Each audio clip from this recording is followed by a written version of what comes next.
하나님께서 우리에게 오늘 저녁에 주시는 말씀은 출애굽기 1장 프린트에는 8절로부터 되어 있는데 우리 7절서부터 같이 읽겠습니다.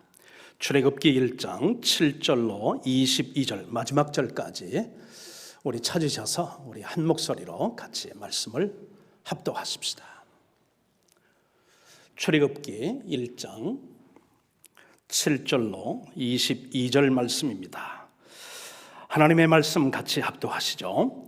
이스라엘 자손은 생육하고 벌어나 번성하고 매우 강하여 온 땅에 가득하게 되었더라. 요셉을 알지 못하는 세황이 일어나 애굽을 다스리더니 그가 그 백성에게 이르되 이 백성 이스라엘 자손이 우리보다 많고 강하도다. 자, 우리가 그들에게 대하여 지혜롭게 하자. 두렵건대 그들이 더 많게 되면 전쟁이 일어날 때에 우리 대적과 합하여 우리와 싸우고 이 땅에서 나갈까 하노라 하고 감독들을 그들 위에 세우고 그들에게 무거운 짐을 지워 괴롭게 하여 그들에게 바로를 위하여 국고성 비놉과 람셋을 건축하게 하니라.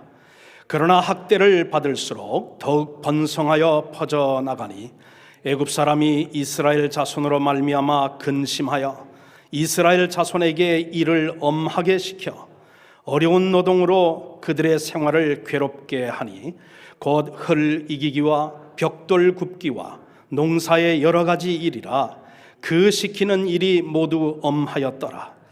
애굽 왕이 우리 산파 십브로라 하는 사람과 부하라 하는 사람에게 말하여 이르되 너희는 히브리 여인을 위하여 해산을 도울 때에 그 자리를 살펴서 아들이거든 그를 죽이고 딸이거든 살려두라.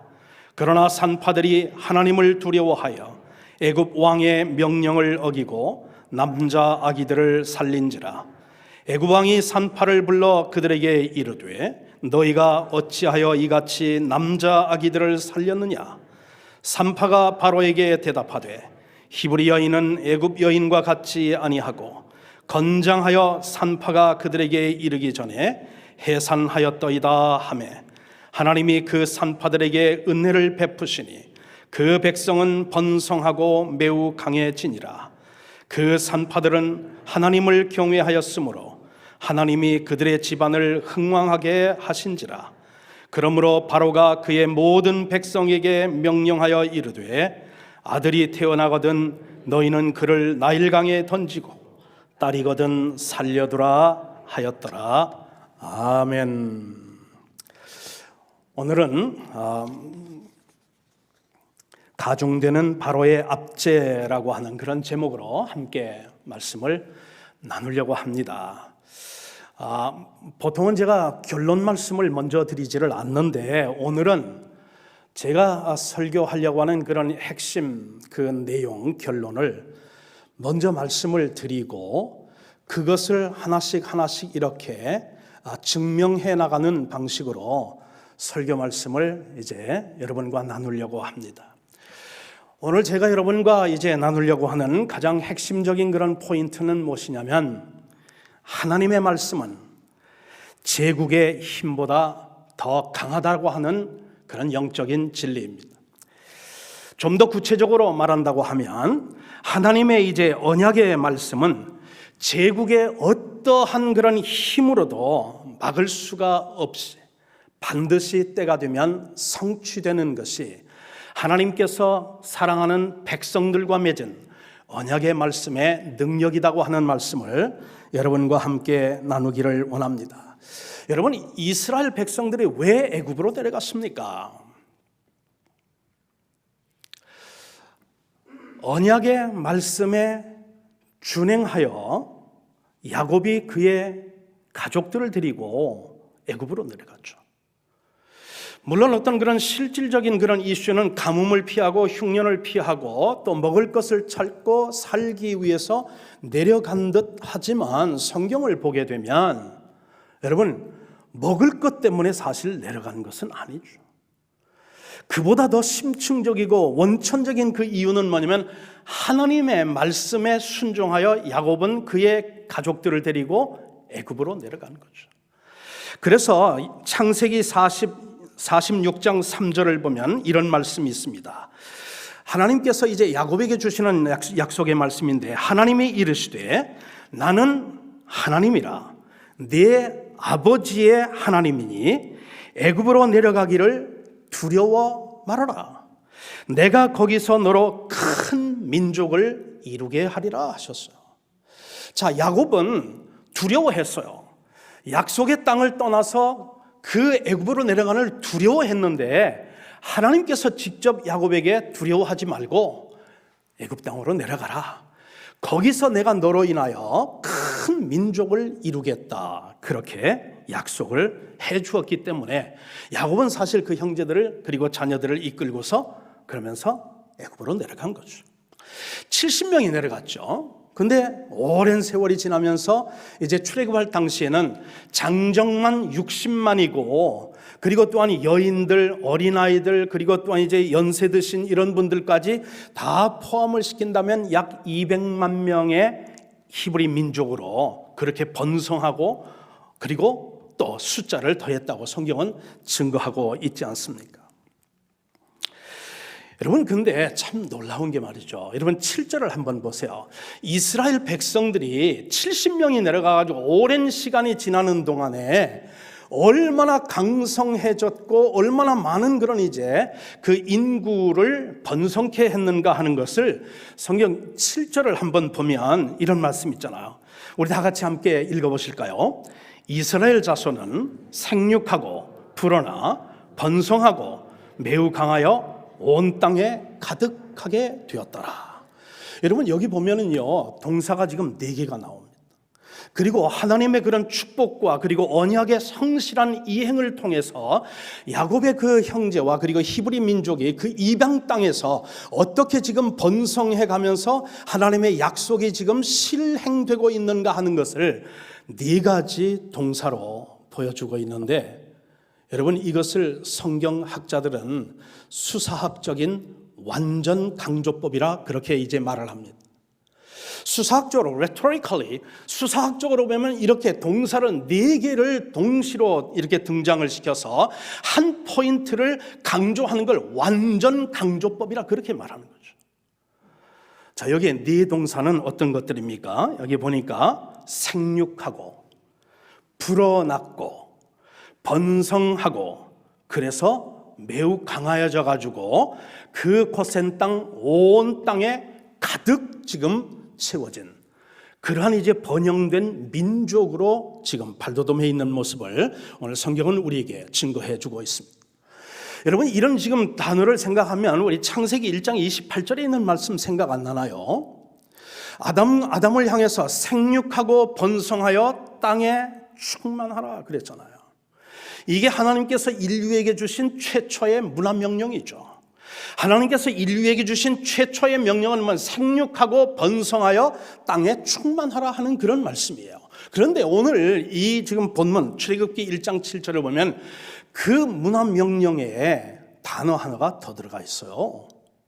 생육도 있고 번성도 있고 땅에 충만하라는 그런 말씀에 더하여서 어떤 단어가 들어가면 불어나.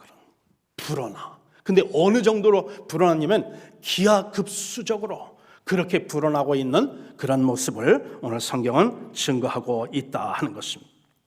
자, 여러분 8절을 보게 되면 이렇게 여러분 이스라엘 그 백성들이 애굽에서 참 온갖 혜택을 누리면서 살았죠. 전체 이제 430년을 애굽 땅에서 거했다고 말씀을 드렸죠. 첫 30년은 요셉이 행한 일을 아는 왕이 살아있고 통치하는 동안에는 국빈 대접을 받았죠. 그런데 오늘 8절을 보니까 굉장히 지금 이제 그 중요한 어떤 그런 변화가 지금 일어나고 있는데, 이것은 이스라엘 민족의 생존을 위태롭게 하는 그런 변화가 한 사건 때문에 지금 일어나고 있는 것을 보는데, 8절에 보면 요셉을 알지 못하는 새 왕이 일어나 애굽을 다스리더니 그랬습니다. 자, 이 새 왕이 일어나기 전까지 이스라엘 백성들은 그 애굽에서 어떤 그런 이제 혜택을 누리고 있었습니까? 첫째, 그들은요 국빈 대우를 받았습니다.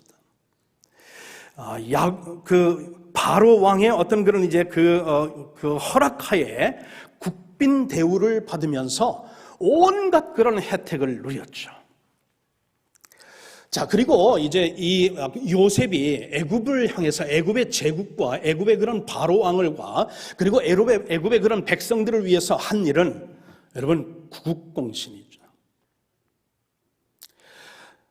애굽 백성들에 관한 한, 그리고 애굽 제국에 관한 한, 애굽 왕에 관한 한 요셉이 한 일은 구국공신입니다. 제가 이제 그 역사책을 읽어보게 되면은 그 정권이 이제 바뀌게 되면은 건국공신들이 있죠. 나라를 이제 건국하는 일에 공을 세운 사람들을 우리가 건국공신이라고 그러죠. 나라를 세우는 일에 공을 세운 건 아니지만 나라가 재난이 왔을 때에 전쟁이 있었을 때에 어떤 위기 상황이 있었을 때에 그때에 혁혁한 어떤 그런 공을 세워서 국민과 그리고 제국을 보존한 사람들을 어떻게 이야기하면 구국공신이라 그러죠. 요셉이 한 일이 구국공신에 해당되는 그런 것이기 때문에 구국공신에게는 어떤 그런 혜택들이 당시에 주어졌냐면 영토가 주어졌습니다. 그리고 높은 지위가 이제 허락이 되었습니다. 그리고 세금도 면제가 되었습니다. 그리고 그 왕실의 어떤 온갖 그런 혜택을 누리면서 그렇게 살던 이 야곱의 그 가족들이 요셉의 행한 일을 알지 못하는 새 왕이 일어나게 되면서 그 모든 혜택들과 모든 그런 안전장치와 모든 물질적인 풍요를 완전히 다 박탈돼 버리고 인권도 이제 유린당하는 그런 생존의 위협을 느끼는 위기가 찾아오게 되었죠. 자, 그런데 우리가 이제 보통 이야기할 때에 요셉이 행한 일을 알지 못하는 새 왕이 애굽을 다스리기 시작을 했다 그러면 여러분, 시간이 좀 오래 지나가지고 그래서 기억이 잘 안 되고 기억이 좀 희미하고 그렇게 해서 지금 요셉이 행한 일을 알지 못하는 것이 아니라 여러분, 요셉이 그 공을 세웠을 때는 애굽의 그런 이제 그 제국이 힉소스라고 하는 그런 이제 왕조였었습니다. 애굽의 어떤 그런 역사 가운데 17대 왕조였죠. 그런데 지금 요셉을 알지 못하는 이 왕은 어떤 왕이냐면 18대 왕이에요. 그런데 이 17대의 어떤 그런 힉소스 왕조를 무너뜨리고 그걸 붕괴시키고 그 왕권을 축출시킨 후에 새로운 어떤 왕권이 들어선 사람이 바로 누구냐 하면은 이 지금 요셉이 행한 일을 알지 못하는 새 왕이라는 사람이다 하는 거죠. 여러분, 정권을 잡으면 사람들이 밟는 그런 수순이 있죠. 옛날이나 지금이나 사실 별로 다를 바는 없다고 생각합니다.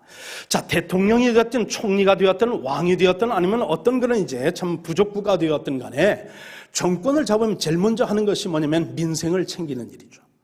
경제 질서를 이제 잘 이렇게 함으로 해서 민생을 챙김으로 해서 백성들의 어떤 원성이 없어지게 하는 것, 그게 이제 정권을 가진 사람이 밟는 첫 번째 수순이죠. 두 번째는 이제 안보 어떤 그런 이제 그것을 든든히 함으로 말미암아서 국내외적으로나 국외적으로 안보 질서를 새롭게 함으로 말미암아서 백성들이 안전하게 자기 생업에 종사하며 살 수 있도록끔 그렇게 하는 것이 그게 이제 두 번째 왕권을 이제 가진 사람들이 하는 일이고, 궁극적으로는 뭐냐면 자기 어떤 그런 왕권을 그리고 또한 그 정권을 오래도록 지속하기 위해서 이런 노력들을 하게 되는 거죠. 자, 이 요셉의 행한 일을 알지 못하는 이 왕도 마찬가지였다 하는 것입니다. 그 자기네들가 붕괴시키고 축출시킨 그 힉소스 왕조의 어떤 공적이나 치아나 이런 것들을 그걸 높이 평가를 하게 되면 상대적으로 자기들이 할 수 있는 일이 작아지기 때문에, 그래서 과거의 어떤 적폐를 청산한다고 하는 그런 의미에서 그래서 힉소스 왕조가 했던 그런 모든 일들을 다 감가상각을 하고 그렇게 하면서 그것들을 적폐를 청산하는 그런 역사를 해나가는 그런 과정 속에서 요셉이 행한 일을 의도적으로 정치적으로 그러면서 또한 이제 그 이념적으로 그것을 감가상각시키는 그런 역할을 하는 왕이 지금 등장을 함으로 말미암아 30년 동안 누렸던 온갖 혜택과 그런 것들을 다 이제는 박탈당한 채 그러면서 신분의 큰 차이를 이제 가져오게 됐죠. 국빈 대우에서 이제는 포로와 그리고 또한 그러면서 노예 생활을 하게 되었죠. 그리고 한때는 나라를 위해서 구국공신의 어떤 그런 위치에 있었고 그런 대우를 받았던 사람들이 이제는 국가의 안보에 위협적인 존재가 되는 공공의 적으로 이제 그렇게 낙인을 찍음으로 말미암아 이 지금 새 왕은 히브리 민족을 점점 말살하려고 하는 그런 일들을 하나씩 단계적으로 지금 치밀하게 이어가는 그런 모습을 우리는 여기서 보게 된다 하는 것입니다. 여러분, 여기서 이 새 9절, 이 새 왕이 제일 먼저 한 것이 무엇인지 한번 보세요. 정권을 잡자마자 요셉의 그 어떤 그런 히브리 민족을 향해서 어떤 일을 했는지 한번 여러분 9절을 한번 보세요. 그가 그 백성에게 이르되 이 백성 이스라엘 자손이 우리보다 많고 강하도다 그랬어요. 여러분, 이거 사실이에요? 아니래요? 여러분, 지금 이 새 왕이 자기 백성들에게 공문을 발송을 해가지고 이 지금 히브리 민족이 우리 땅에 살고 있는데 우리 지금 자국민들보다도 더 강하고 인구가 더 지금 많다 하는 이 이야기가 이게 사실이냐 하는 것이죠.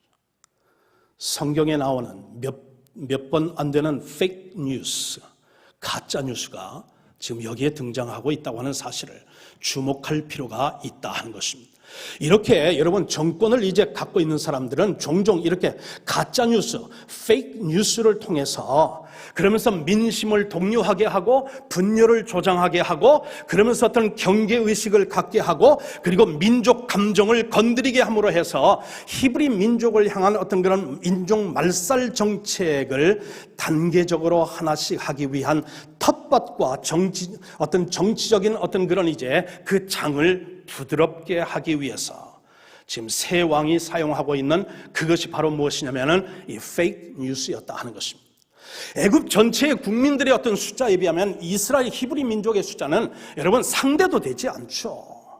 그 사실 이스라엘 백성들이 그 애굽의 그런 어떤 그런 백성들에게 그 왕조에 위협이 될 만한 그런 어떤 요소는 아닌데 새 왕은 자기가 펼칠 그 정책을 위해서 국민 감정을 그것을 건드림으로 해서 그들을 경계하게 하고 그리고 또한 이 새 왕이 펼쳐야 할 자기의 어떤 반히브리적인 정책을 그것을 백성들이 수월하게 그걸 받아들이고 협조를 얻어내기 위해서 사용한 페이크 뉴스였다고 하는 사실을 기억할 필요가 있다 하는 것입니다. 자, 10절에 보면서 그렇게 이제 페이크 뉴스를 통해서 분위기를 잡은 그런 이 왕이 자, 우리가 그들에게 대하여 즉 히브리 민족을 대하여 지혜롭게 하자 그랬어요. 자, 우리가 그들에게 대하여 지혜롭게 하자. 지혜롭게 하자. 이 말이 무슨 뜻이냐 하는 것이에요. 여러분, 이 세상에 지금 21세기를 살아가는 여러분과 제가 이 세상 우리 대한민국에서도 보고 세계적으로도 이제 볼 때에 보면은 악한 사람이 악한 일을 할 때에 굉장히 자기는 다른 사람들이 모르는 어떤 정보와 다른 사람들이 모르는 어떤 그런 방법을 통해서 범법 행위를 하면서도 자기는 가장 지혜롭고 가장 또 그러면서 또한 이제 아울러서 똑똑한 사람들이라고 그렇게 속으로 쾌재를 부르면서 남이 알지 못하는 방법으로 범법 행위를 하면서 사기도 치고 인신매매도 하고 마약도 거래하고 그러면서 금융 사기도 치고 그렇게 하면서 속으로는 다른 사람들은 모르는 방법을 통해 내가 지금 이 일을 하고 있으니 나는 정말 똑똑하고 나는 정말 첨단이고 그리고 또한 이제 선두주자야 그러면서 얼마나 자신을 과대평가하느냐 하는 것입니다. 자, 그런데 여러분 성경에 보면 그런 예가 또 나오죠. 여러분 마태복음 2장을 보면 헤롯 대왕이라는 사람이 나옵니다. 헤롯 대왕이 이스라엘을 다스릴 그런 이제 그 왕이 탄생했다는 그 소식을 듣고 두려움이 생겼습니다. 그래서 이제 동방 박사를 불러서 언제 이제 태어났습니까? 그리고 어디에 태어났습니까? 당신들이 그 새 왕을 찾으면은 꼭 나에게 돌아와서 나에게 알려주고 나도 가서 그를 경배하게 하여 주십시오 했습니다. 여러분, 지혜롭게 행하는 것 아닙니까? 그렇죠? 그러나 헤롯의 그 마음에 그게 진실이 아니었잖아요. 그 마음 속에는 이 지금 새 왕으로 탄생한 자기의 어떤 그런 이제 정적으로 탄생한 이 아기를 원천적으로 이제 제거하기 위해서 그 어떤 그런 이제 이 복수의 그 칼을 갈고 있는데 나에게 돌아와서 알려주면 나도 가서 그를 경배하게 하라. 동방박사가 가서 예수를 만나죠.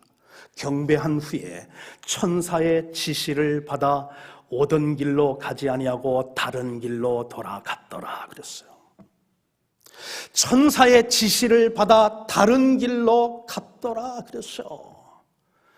여러분, 우리가 예수님 앞에 이제 어떻게 나왔든 간에, 우리가 예배를 드리기 위해서 성전을 어떤 마음으로 찾아왔든 간에, 여러분, 하나님의 말씀을 듣고 하나님 앞에 기도하고 하나님 앞에 우리가 헌신을 다짐하고 이 성전을 예배를 마치고 돌아가며 기도 마치고 돌아갈 때에는 우리가 왔던 그 길보다는 다른 길로 돌아가야 할 줄 믿습니다. 이게 성도의 삶이죠.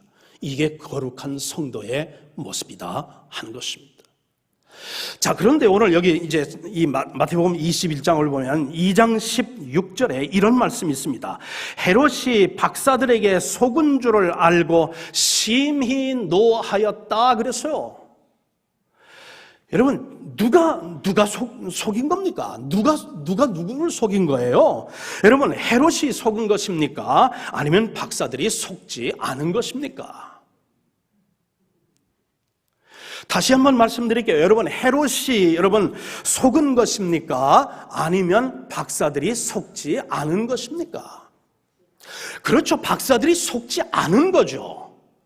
왜? 천사의 계시가 있었기 때문에, 그리고 천사의 그 말씀을 순종하였기 때문에, 그래서 지금 다른 길로 고국으로 돌아간 거잖아요. 그런데 보니까 왜 자기가 속여놓고 자기가 지금 화를 내고 있느냐 하는 것이에요.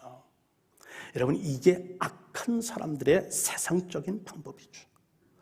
악한 사람들은요, 이 세상에서 악한 일을 하다가 그것이 실패하거나 그것이 이루어지지 않으면 의로운 이제 그런 이제 사람들을 향해서 화를 내고 그리고 핍박을 하기 시작을 하죠. 헤롯이 그랬습니다. 그리고 새 왕이 그랬습니다. 자, 여러분, 그런데 이제 11절서부터 22절까지를 보면은 민족적인 감정을 자극했어요. 그리고 또한 이제 공포의 분위기를 조성을 했습니다. 이제는 뭐를 해야 되냐면, 이제는 구체적인 어떤 그런 정책들을 펴나가야 되는데, 그 목적은 뭐냐면, 어떻게 하든지 지금 이 애굽에 있는 히브리 민족의 인구의 어떤 폭증을 그걸 막는 게 지금 바로의 목적이다 하는 것입니다. 인구를 이제 폭증을 막으면서 그 인구를 값싼 노동력으로 이제 그렇게 환원을 하고, 그러면서 그들을 통해서 나라의 어떤 위협이 아니라 나라에 도움이 되는 노예와 그리고 아울러서 포로로 그렇게 전락시키면서 값싼 노동력을 활용하려고 하는 그런 이제 정책들을 하나씩 펼치는데, 바로가 제일 먼저 펼친 그런 이제 그건 뭐냐면, 여러분 11절 보세요. 감독들을 그들 위에 세우고 그들에게 무거운 짐을 지워 괴롭게 하여 그랬습니다. 그리고 비돔성과 람셋 그런 성을 건립하면서 토목공사와 그리고 또한 시빌 엔지니어링이라든지 그런 이제 그 인프라스트럭처를 그것을 이제 하는 그런 일들을 지금 바로가 누구를 이제 활용을 해서 히브리 포로와 그리고 히브리 노예들을 활용을 해서 그렇게 해서 이제 가혹한 육체적인 노동을 통해 인구를 억제하려는 그런 정책을 펴고 있다 하는 것입니다. 그리고 이것을 하는 그런 이제 그 수단으로는 강제 노동을 시켜서 벽돌 만들고 흙을 이기는 것, 그리고 그러면서 이제 성을 쌓는 일, 그것을 밤과 낮으로 계속 쉬지 않고 그렇게 24시간 계속 가동을 하면서 점점 육체적으로 힘들게 하고 정신적으로 피곤하게 함으로 해서 성적인 욕구를 감퇴하고 함으로 말미암아 그래서 이제 인구가 폭증하는 것을 억제해 보려고 했던 게 첫 번째 바로가 이제 사용했던 방법이다 하는 것입니다. 자, 그런데 놀라운 것은 말이죠, 바로가 이렇게 인구 억제책을 하는데도 불구하고 성경 본문 말씀을 보게 되면 여러분 출애굽기 1장 12절을 해보세요. 그러나 학대를 받을수록 더욱 번성하여 퍼져나가니. 자, 지금 바로는 감독들과 그리고 또한 감독 밑에 있는 또 십장들과 그 십장 밑에 있는 또 그런 패장들과 이런 어떤 겹겹이 쌓여진 어떤 그런 조직적인 어떤 그런 관리를 통해서 히브리 민족을 정신적으로 괴롭게 하고 육체적으로 고통스럽게 해서 그래서 성욕을 감퇴하게 해서 그래서 지금 인구 폭증을 그것을 억제하려고 하는데 하나님께서 그 약속, 언약의 약속, 내려가는 것을 두려워하지 말아라. 내가 거기서 너를 큰 민족을 이루게 하리라. 그리고 이제 이 세상 모든 민족에게 복에 근원되는 어떤 그런 민족으로 너를 이제 삼아서 내가 제사장 민족이 되게 하고 너의 혈통을 통해서 궁극적으로 예수 그리스도 구세주를 탄생시키려고 하는 하나님의 그 원대하고도 영광스러운 그 뜻을 이루려고 하는 그거를요, 바로의 어떠한 그런 이제 힘으로도 권력으로도 그리고 정책으로도 그것을 이제 막을 수가 없었다 하는 것입니다. 그런데 여러분, 이게 지금 3,500년 전에 있었던 일이에요. 그게 지금 우리 21세기를 사는 여러분과 저에게 무슨 그런 이제 어떤 그런 시적절한 그런 현대적인 교훈이 여기에 담겨 있느냐 하는 것이요. 그런데 여러분, 이거는요 3,500년에 나와는 아무 상관이 없는 그런 사건으로 우리가 치부하면 안 돼요. 이때의 이 모든 사건, 바로의 배후에서 조종하던 그런 존재가 누구냐면 사단이잖아. 근데 그때 그 바로를 조종하고 애굽의 그 제국을 그걸 조정을 했던 그 사단이 지금도 살아서 우는 사자와 같이 하나님 앞에 거룩하게 의롭게 살려고 하는 하나님의 성도와 교회를 지금 두루 삼킬 사자처럼 지금 삼키고자 지금 달려들고 있는데, 사단이 사용하는 성도들을 힘없게 하는 그러니까, 그리고 성도가 더 증폭하고 재생산하지 못하고 그러면서 또한 더 강성해지는 것을 막기 위해서 사단이 사용하는 방법 중에 하나, 페이보릿 게임 중에 하나가 무엇이냐면 바로 이 영적인 피곤이고 육체적인 고역이다 하는 것이에요. 여러분, 고백하십시다. 여러분도 고백하고 저도 고백합시다. 뭘 고백하느냐면 이거예요. 여러분, 우리가요 육체적으로 피곤하면요 성경 못 읽습니다. 기도가 잘 안 돼요. 여러분, 봉사 못합니다. 봉사는 그냥 전도 그리고 선교 못합니다. 육체가 피곤하면 여러분 그런 거 못해요. 예배에 충실히 여러분 참여 못합니다. 여러분이 정신적으로 스트레스를 받고 있으면은요 예배 드리는 일 소홀히 하실 수밖에 없어요. 그게 영적인 피곤의 역할입니다. 그게 영적인 피곤의 어떤 현상이다 이 말이에요. 만약 여러분이 예배를 시작하는 게 좋습니까? 예배를 끝나는 게 좋습니까? 하나님이 함께 주시는 복이 좋습니까? 하나님이 좋으십니까? 이런 면에 있어서 여러분, 하나님이 주시는 복이 더 좋고 예배 시작하는 것보다는 끝나는 게 더 좋고, 여러분 그래서 성경 읽는 것보다는 안 읽는 게 낫고, 여러분 집에서 이제 테레비 앞에서 그러면서 또한 이제 비내면 예배를 드리는 것이 더 낫고, 만약에 이런 상태로 우리가 지금 머물러 있게 되고 그런 경향이 우리에게 있다면 우리에게도 지금 사단은 역사하고 있다는 사실을 여러분 기억하셔야 돼요. 그래서 저는요 우리 성도들도 여러분 여러분 돈 많이 벌겠다고 그렇게 너무 자기 자신을 혹사하면서까지 자기 몸과 그리고 또한 웰비잉과 그리고 또한 어떤 그런 것을 너무 혹사하면서 그렇게 하지 마세요.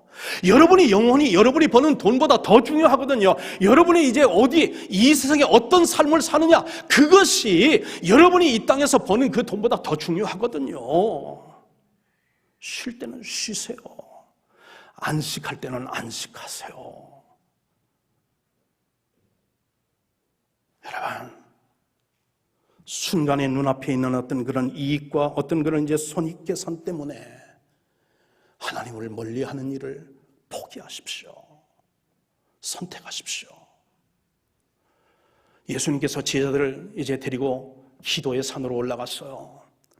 내가 심히 고민하여 죽게 되었으니 깨어 나를 위해서 기도해달라고 했어요.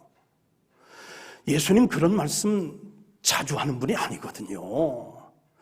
내가 심히 고민하여 죽게 되었으니 나를 위해서 깨어 기도해다오. 그런 말씀 예수님 자주 안 하셔요. 근데 워낙 상황이 지금 다급하고 그리고 또한 이제 필요한 때이기 때문에 제자들한테 깨어서 나를 위해서 기도해달라고 그렇게 요청할 정도로 상황이 다급하고 그리고 또한 그랬는데 여러분 육체가 피곤하니까 예수님 사랑하는 제자들도 쿨쿨 잠을 자면서 예수님을 위해 기도하지 못한 그런 모습을 우리는 성경에서 보잖아요. 여러분 예수님 제자들이나 여러분이나 저나 다 마찬가지예요. 여러분 저도 보면은 저도 그런 경향이 있어요. 저도 막 육체가 막 이렇게 피곤하고 그래서 정신적으로 막 이렇게 스트레스를 받으면은요 말에 실수를 합니다. 성질 안 낼 때에 성질을 부립니다. 막 확 올라오면 꿀꺽 삼켜야 되는데 그걸 꿀꺽 삼키지를 못하고 욱해버리는 그런 경향이 저에게도 있다 이 말이에요. 그래서 의도적으로 쉴 때는 쉬려고 부단히 노력을 합니다. 저를 위한 것이기도 하지만 목회를 위하고 성도들을 위하고 하나님의 영광을 위해서 그렇게 하는 것이 마땅하다고 믿기 때문에 그렇습니다. 목회는 1년, 2년 하고 말 게 아니잖아요.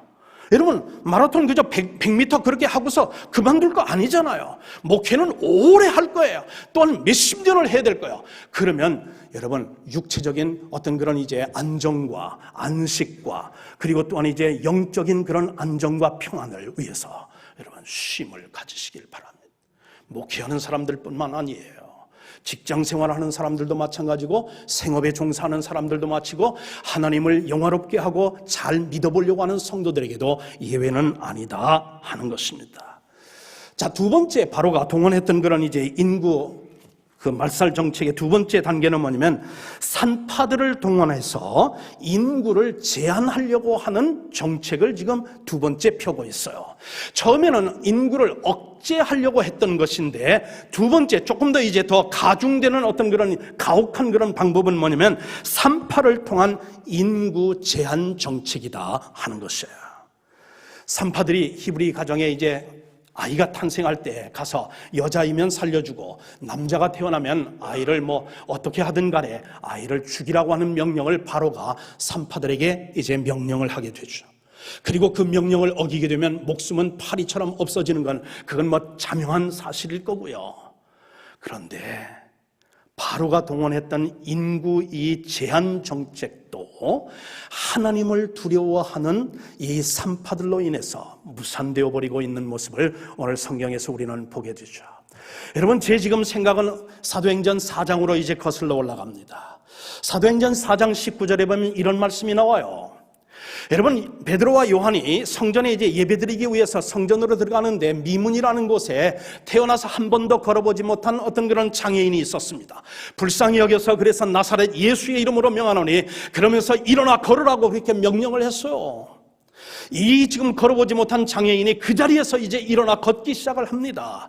근데 그 일로 인해서 산헤드린 앞에 지금 체포를 당해서 구금당하고 어떻게 잘못되면 사형당할 수도 있는 그런 위협 앞에서 산헤드린이 한참을 논의합니다. 이 사람들을 어떻게 처리할까? 베드로와 이 요한을 어떻게 처리할까? 근데 사형시킬 만한 그런 어떤 건수를 찾지 못했어요. 그래서 뭐라고 했냐면 다시는 예수의 이름으로 말하지도 말고 전하지도 말라고 그리고 경고를 하고서 그들을 내어보냈습니다.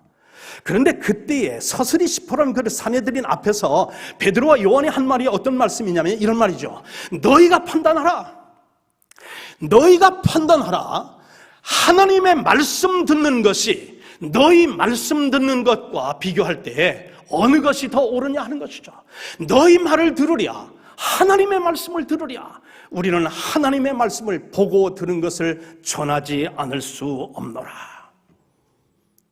여러분 용기 있는 이 산파들을 통해서 정말 바로의 어떤 그런 온갖 그런 술책과 그리고 정책과 그런 교묘한 그런 이제 그 정책을 무산시켜 나가는 배후에는 누가 계셨느냐면 하나님이 계셨던 것 아니냐 하는 것이죠. 세 번째 보니까 여러분, 세 번째 이런 말씀이 있죠. 세 번째 보면 남자아이가 탄생하면 나일강에 던짐으로 인구를 말살시키려는 정책이죠. 자, 처음에는 이 히브리 민족의 인구를 억제하려는 그런 이제 정책이었어요. 근데 그게 안 들으니까 그 다음엔 좀 더 이제 가중되는 어떤 정책을 하는데 인구 제한 정책을 펼치게 되죠.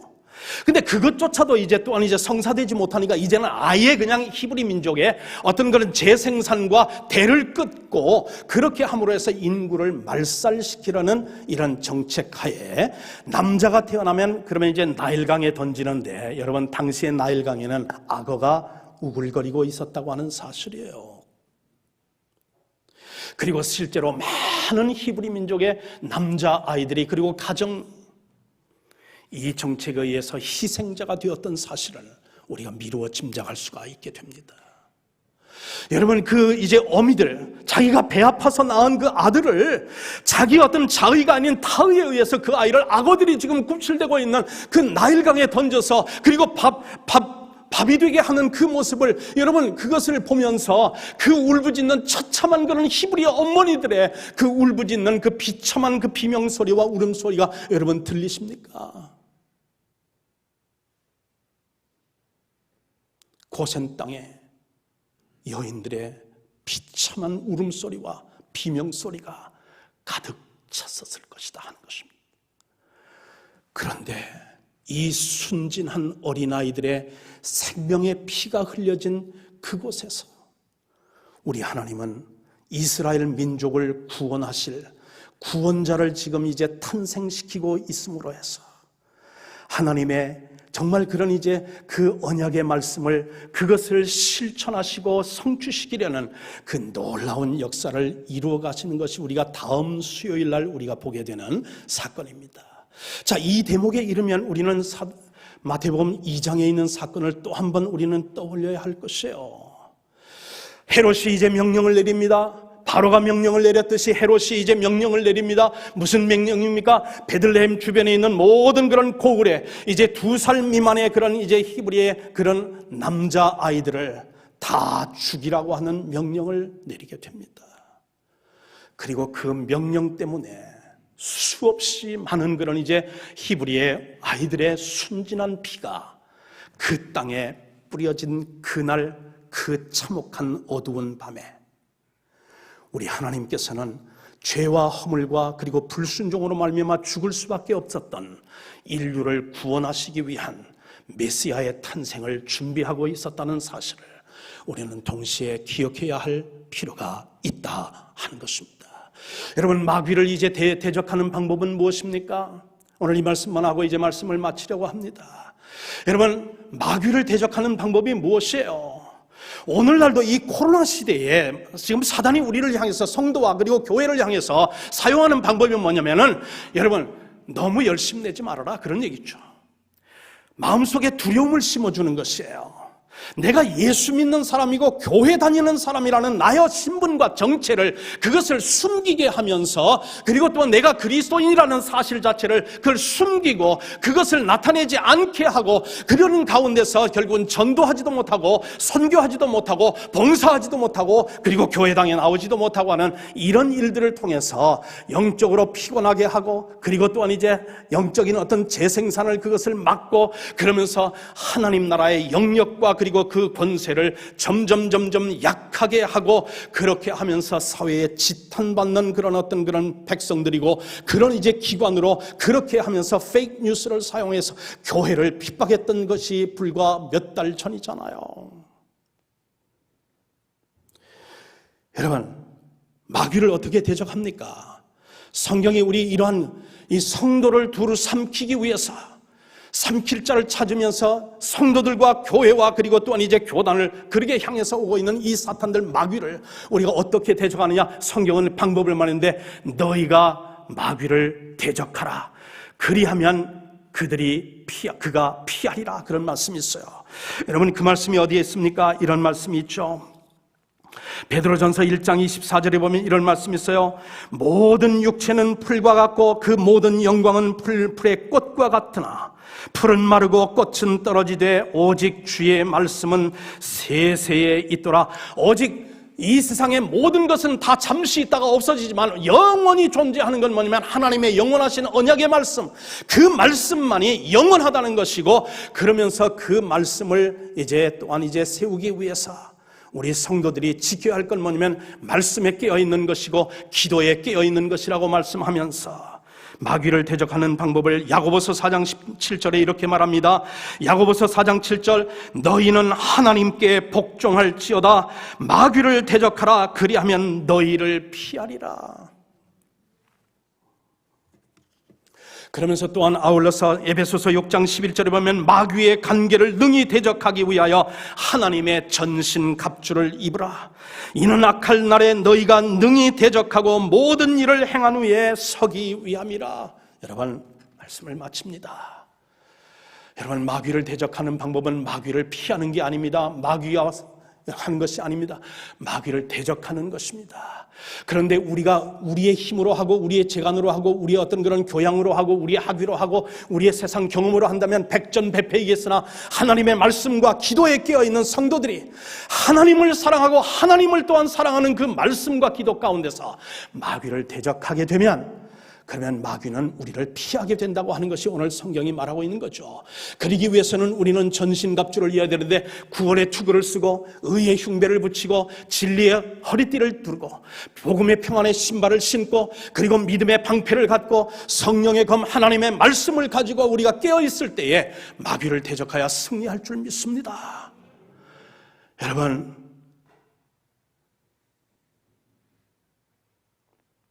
원고에는 없었지만 이 이야기 짤막하게 제가 하고 우리 함께 같이 기도하는 시간을 가지려고 합니다. 저희 집사람이 여기 있지만 미네소타에서 목회할 때였어요. 그날도 신방을 마치고 한 11시경, 밤 11시경에 집으로 아내하고 저하고 그렇게 운전을 하고 집으로 가는데 갑자기 전화가 들려왔어요. 전화를 건 그 자매가 전화를 열자마자 저쪽에서 막 지금 우는 비명소리, 목사님 비명을 지르면서 빨리 자기 집에 와달라는 것이에요. 빨리 지금 자기 집에 와달라는 것이에요. 그런데 뒤에서 그냥 남자의 어떤 그런 이런 소리가 막 들리는데 괴상한 그런 소리가 들리는 거예요. 여러분, 긴 스토리지만은 제가 직감적으로 어떤 느낌을 받으면 이거는 지금 귀신 들린 어떤 상황이구나 하는 것을 깨달았어요. 여러분, 그런데 여러분은 지금 그 귀신 들린 사람들의 그 음성을 들어봤는지 모르겠어요. 저는 들어봤어요. 여러분, 귀신 들린 사람들의 귀신을 쫓아본 적이 여러분이 있는지 모르겠어요. 저는 쫓아봤어요. 소리를 들으면 알아요. 보통 사람의 목소리가 아닙니다.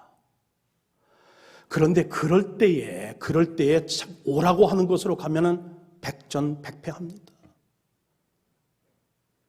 그래서 그 자매에게 아니라고, 당신이 올 수 있다면 지금 내가 바로 교회당으로 갈 테니 당신하고 당신 남편이 빨리 지금 교회당으로 오라는 거예요. 근데 그 자매가 남편과 함께 왔어요. 그런데 그 자매는 한국 여인이고, 그리고 남편은 태권도를 하는 태권도 사범인 그러한 외국인이었어요. 유대인이었습니다. 그런데 이 귀신 들린 그런 아내를 놓고서 어떻게든지 억지를 해보고 지금 진정을 시키려고 막 하는데 진정이 안 되는 거예요.